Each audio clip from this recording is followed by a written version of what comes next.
de l'air pour respirer dans l'amour que nous éprouvons pour quelqu'un, nous ressentons, d'une part, le côté merveilleux de cet amour. Nous nous épanouissons quand nous nous sentons aimés et que nous éprouvons aussi un amour profond pour l'autre. Nous ressentons aussi, d'autre part, la fragilité de l'amour. À notre amour se trouve mêlée aussi la jalousie, la possessivité et l'incompréhension. L'amour peut nous filer entre les doigts subitement.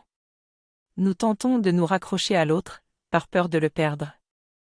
Nous attendons de lui une sécurité absolue, un amour sans limite. Pourtant, aucun être humain ne peut nous offrir l'absolu. C'est donc trop demander à l'autre.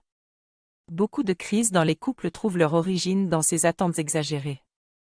Mais il est bien compréhensible, lorsque la dimension de la transcendance nous fait défaut, de demander l'absolu à l'être limité, donc, d'attendre le divin de l'humain. Une relation peut réussir si l'autre n'est pas obligé de combler toutes nos aspirations et s'il nous oriente vers un grand amour que Dieu seul peut donner. Nous pouvons alors jouir de l'amour que l'autre nous offre. Il ne faut surtout pas demander à l'autre de nous réassurer en permanence sur son amour, exercer sur lui une pression. Nous devons jouir de cet amour humain tout en sachant qu'il n'est pas infini et qu'il n'a pas à l'être. Il nous ouvre une porte sur un amour infini et inconditionnel. En ne reprochant plus à l'autre la dimension limitée de son amour, nous pouvons voir de la reconnaissance pour l'amour qu'il nous donne et pour celui que nous éprouvons pour lui. Si quelqu'un attend que l'amour de l'autre le sécurise complètement, il vit dans la crainte permanente de le perdre. Cette peur l'entraîne à s'accrocher à l'autre, et plus il s'arrime à lui, plus l'autre se sent enfermé. Il tente alors de se libérer de cette entrave.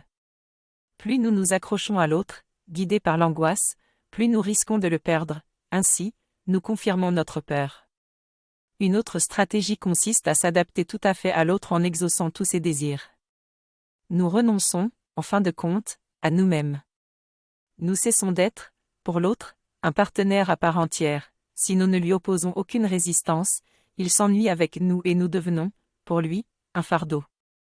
Mais trouvant en Dieu un appui et un amour inconditionnel, nous pouvons construire une relation dans la liberté. Nous ne nous rendons pas dépendants de l'autre et cette liberté seule permet la réussite de la relation car, ainsi, chacun peut trouver suffisamment d'air pour respirer. Faute de pouvoir s'ouvrir à la transcendance, l'homme s'enferme en lui-même et court à sa perte. Dans l'union avec Dieu, l'être humain trouve son unité et fait un avec les autres hommes et avec la création tout entière. Alors, son déchirement prend fin et il presse le mystère de toute relation, être un avec l'autre, ainsi, trouver l'harmonie avec soi et avec la vie.